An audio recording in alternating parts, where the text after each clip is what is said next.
Sword Art Online having 10,000 day 1 players really a terrible business decision? Does the MMORPG mechanics in Aincrad really make no sense at all? How can Kirito hack an admin console to save Yui but can't block people out? So much plot armor that Kirito doesn't even die when he's killed? Why not just pull the plug off of the NerveGear to save people? Hey everyone, it's me Gamerturk, and today I got something different for you. Over the years, a lot of you have asked me to make a video going off against the stupid claims regarding SAO that some big YouTubers did, and I refused that because acknowledging idiocy would bring attention to it, and some claims made by the likes of Digibro and others were so stupid that they didn't even deserve responses. However, addressing common misconceptions about the series was an idea that stuck with me in general. I am one of the more active people who already participates in the SAO Reddit, SAO Wiki, as well as on Quora to do just that. But a while ago I saw a post on Quora that summarized many misconceptions about Aincrad in one of the most uninformed quote-unquote answers I have ever seen on Quora. And looking at the view count of his post and people upvoting, I can only imagine this is genuinely how many people think and look up to these kinds of people as a beacon of information. Being the terribly moderated Q&A website Quora is, this post with all of its misinformation was never deleted, of course, and was served to a whole lot of people instead. The least I could do was to make a video about it, correcting these misconceptions for people who are interested, so you know, if you enjoy the video at the end, feel free to hit that like button so more people can see the video. We are aiming for the grand count of 21 likes. Way to set a high bar there, good job. So, misconception number 1. Sword Art Online is a terrible business only selling 10,000 copies. Well, yes, on a very isolated perspective using horse blinders on yourself. That's correct, such a big game with zero microtransactions cannot survive by selling just 10,000 copies, but me being a normal person who does not wear horse blinders like this person does, the 10,000 initial copies is an extremely solid choice for a business decision, and this ties in with what Sword Art Online really is.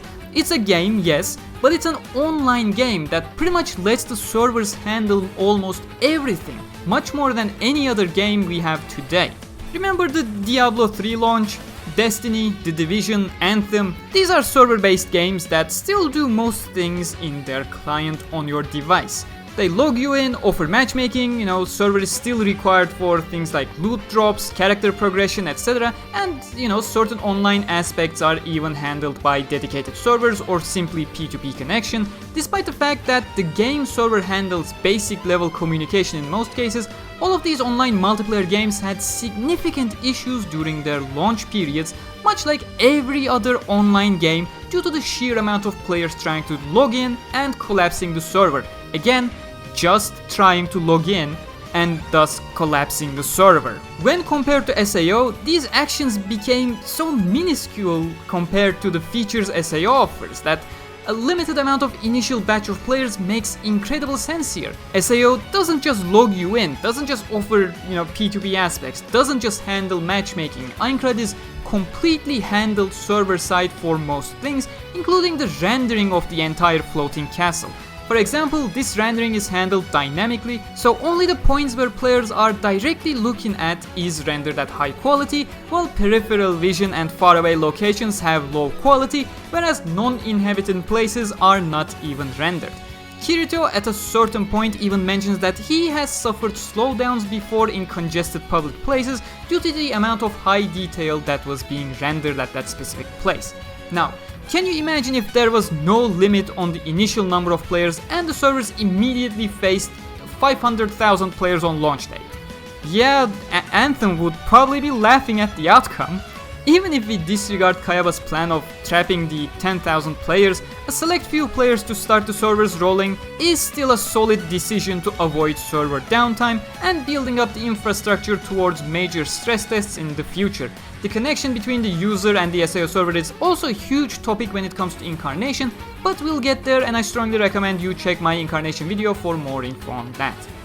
Claim number 2. NerveGear only sold 200,000 copies, worse than Virtual Boy, biggest flop in the industry. Well, planes are sold less than cars. Are planes the biggest flops in the transport industry? NerveGear is more comparable to something like Microsoft HoloLens or Galaxy Fold, a niche device to test out the realm of possibilities, hoping to attract the interest of early adopters and developers. On top of this, the only first real software that took advantage of the full dime feature extensively was Sword Art Online, so the mainstream audience before SAO did not even have a reason to get the device aside from the prospect and potential of it. It's not weird at all that NerveGear did not sell a lot at first, and in fact, compared to the 50k HoloLens sold up until 2018, I'd say NerveGear was fucking killing it at that point. Claim number 3, various systems that don't make sense, like poisoning food, the author Roy states. I guess he couldn't find any other mechanics that don't make sense according to him. Well, Roy, you seem to have forgotten that SAO has a PvP aspect, and if you actively hurt someone, you become a criminal player. But poisoning a player through indirect means do not change your player status, so poison food is part of the dynamics in the game. Also, being trapped in the game has nothing to do with being hungry. The game literally has a hunger mechanic regardless if it was a death game or not. If you don't eat for a while in Sword Art Online, you start getting debuffs and get weakened, whereas certain food comes with a variety of beneficial buffs, so eating stuff is actually encouraged here. This is like saying, why do healing potions exist? It's only useful if you're trapped in a death game, otherwise you can just die and respawn. Claim number 4, the good old Kirito is a god level hacker claim. He hacked into the admin console, saved you into an item, why didn't he lock people out? This is such a weak argument on a variety of levels. The easiest way to just shrug this claim off is to simply state an admin does not have enough credentials to revert Kayaba's authority to bring back the logout button, but just to highlight the sheer stupidity of the claim as a whole, let me show you exactly what kind of hacking Kirito did with the following clip.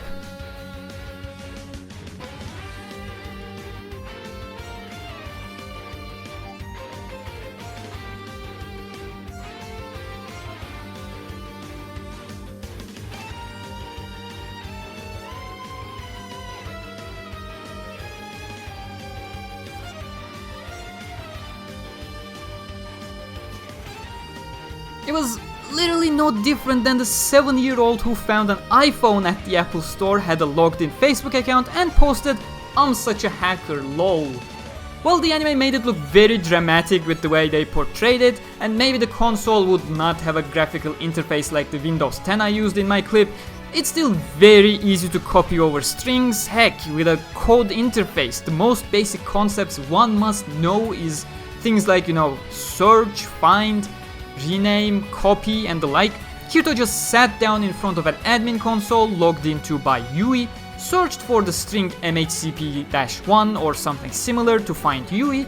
If there was a UI, he would simply drag and drop it into his inventory. If it was just a code interface, he just used his basic Unix knowledge to copy it over to his inventory in the worst case. This isn't hacking, this is literally how to use a computer 101. If it sounds complicated to you, not having a UI and stuff, I'll let you know that it is not as hard as you think for someone who has basic knowledge of programming. Claim number 5 here sounds like just a lack of knowledge in general. The fact that there are no official classes that you dedicate yourself to, like a mage, warrior, thief, etc. in MapleStory, does not mean that there are no fighting roles in general. SAO has tanks, DPS, support, various ranges on various weapon types, and even ranged weapons as well. All of these have various uses. For example, if a boss has devastating close range attacks, you bring in spears and polearms, to stay out of that very close range. Against line attacks, you bring a shielder to block that single attack. If the boss is slow, you bring in dagger users to be agile against the predictable attacks. The only thing that doesn't exist is an official class description, which allows players to switch their preferred weaponry as they like, which is a huge benefit. Can you even imagine finding yourself in a situation where a dagger would be very useful, but you can't use it because you're not a thief class? That's just incredibly limiting, and the freedom is part of the combat mechanic in SAO. Claim number 6, Seed Nexus and the copyright laws. Yes, the most intelligent argument in the entire convo. Do you even know how game creation engines work? Unreal Engine, Unity, etc. Seed Nexus is exactly that. A base program you can use to expand upon that has nothing to do with copyright laws really. You just pay a license, and in this case Seed Nexus is even a free engine, so you can use it for free. I believe this claim number 7 is related to the Rosalia and the Titan's Hand scene, where Kirito is absorbing the damage of the players dozens of levels below him without getting hurt. Because as far back as episode 1 and 2, SAO has showcased that Kirito collects an extensive amount of knowledge against the enemies to be successful against them. Heck, he even recognized Ilfang the Cobalt Lord had different patterns from the beta because he recognized its skill wind-up from mobs in half a dozen floors higher than where they currently were. Claim number 8 is equally empty because the author just misunderstands the statements provided to him, which is extremely common among people who are so close-minded and want to follow in the footsteps of Digibro and Mother's Basement. SAO is the first ever VR MMORPG, not the first ever product on the NerveGear. First off, NerveGear had plenty of software on it, but none of them took advantage of the hardware features as much as SAO did. It's the same concept as the first party games on various consoles of today. 1-2 Switch was a party game that solely relied on Switch's features in a very isolated manner. Tech demos are often boring and people don't care about them in the long term. NerveGear had plenty of tech demos, but the series is called Sword Art Online, not tech demos of NerveGear, is it? The good old Kirito doesn't die despite being killed claim. I can't blame the OP for this because the anime made it quite confusing for the viewers in general. First off, Kirito didn't die and shatter and then come back.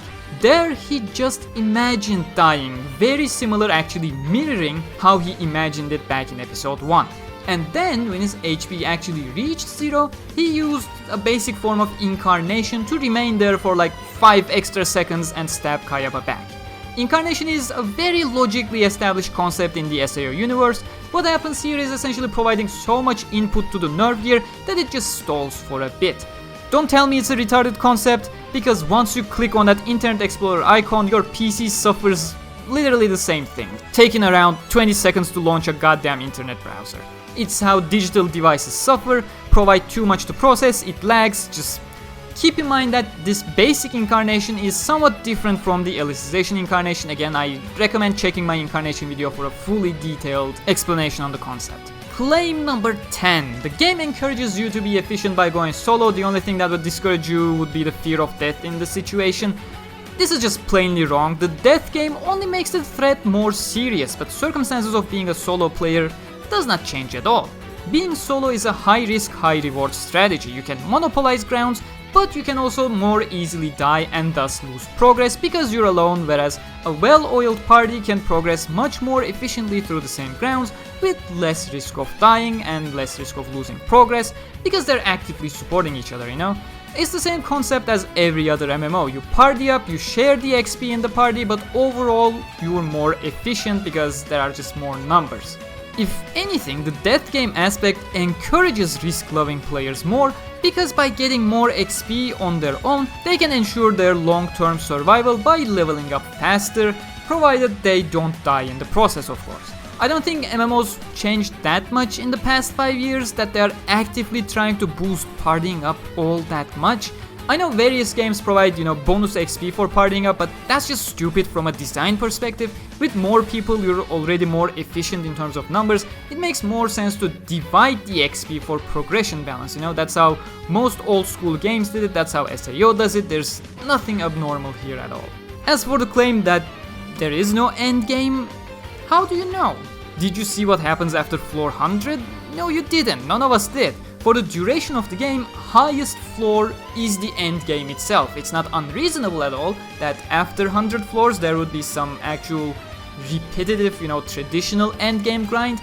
Or not even that, the way Cardinal functions as a quest generator can easily create more content or events for a new end game for higher level players. That's what it does back in Halo, for example.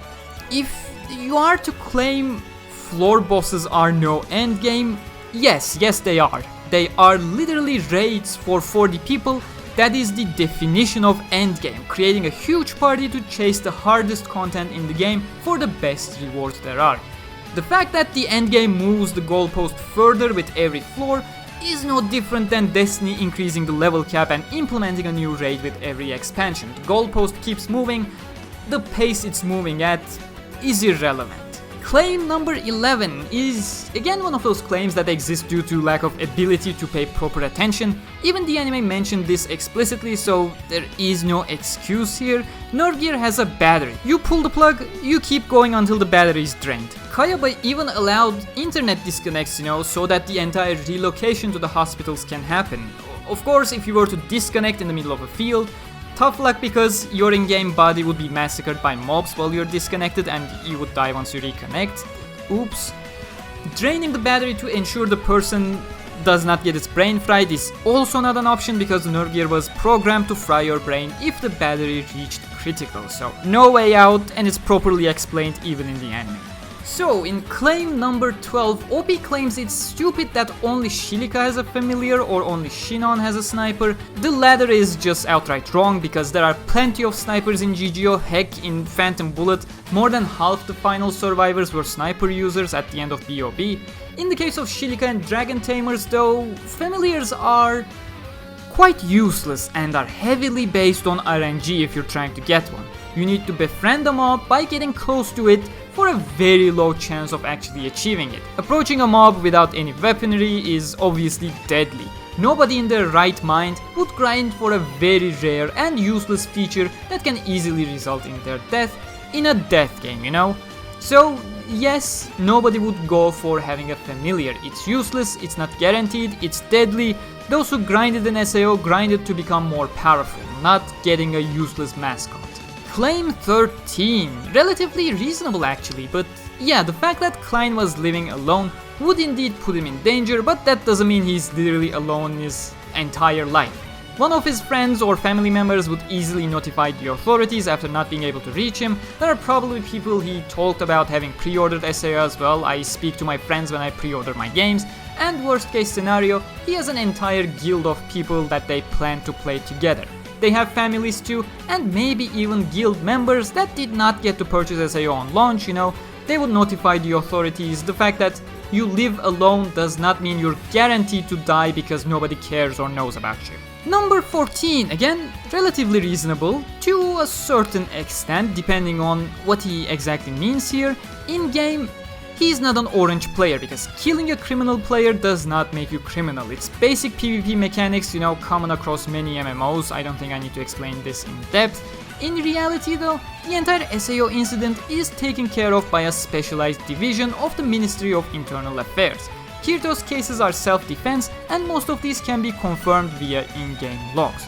And again, Ministry of Internal Affairs kept most of these information under wraps for a variety of reasons. He is a beater, but that title kinda wears off early in the game. People don't really care about it once they actually snap out of the initial shock of being trapped. Back in Floor 1, it was a very angry mob who just wanted more materials from the beta testers and were extremely irrational due to Diaval's death. They slowly accepted the reality of the game, beta testers became part of the crowd, and the made-up beater persona disappeared from the minds of knowledgeable players as well, as they learned more about the game and more about Kirito himself. Number 15, Kirito's battle healing skill we see in Rosalia and the Titan's Hand scene disappears later. No it doesn't. The fact that it's powerful enough to fend off people below half your level does not mean it will be just as effective against a floor boss at your level.